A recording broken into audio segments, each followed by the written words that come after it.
Ladies and gentlemen, we are here with musician, raconteur, drum maker, Stephan Fidock. Has drummed for the Reels. Who else? Richard Pleasance. Richard Pleasance. Sacred Cowboys. Sacred Cowboys.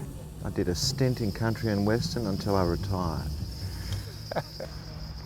So you ended up, which is really why we're here, talking about the craft of drum making. That's it.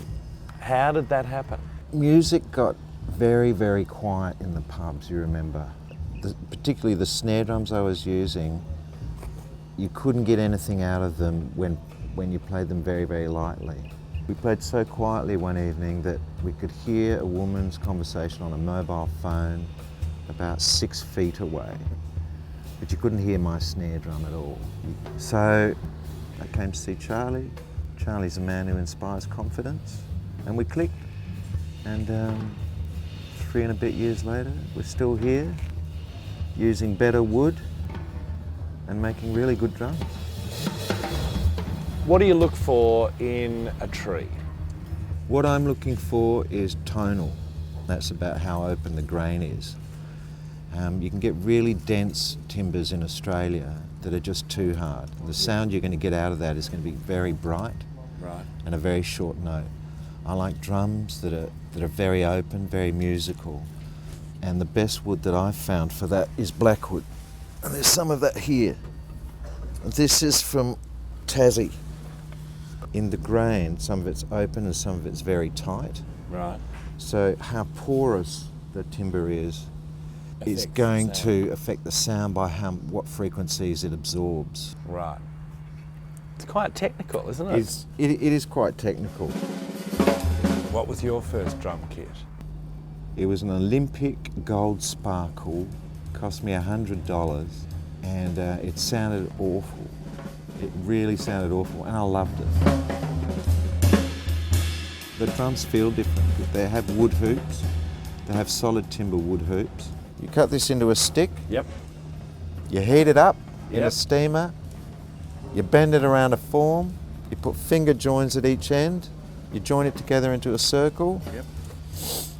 It's solid timber with 2 joins. No one else does it.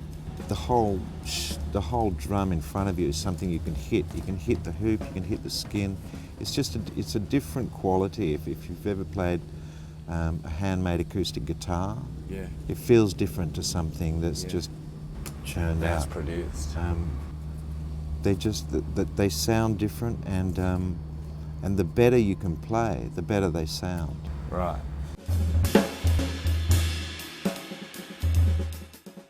They've never been given the choice of having a drum set that's all made from the same tree, where the shells themselves are all genetically linked. If you want to make the best drum you possibly can, use the best wood you possibly can at the starting point, and that I don't think has ever happened. It's not something that drummers think about, or they wouldn't be going out there with fiberglass drum sets filled with fish, you know. You know what I mean?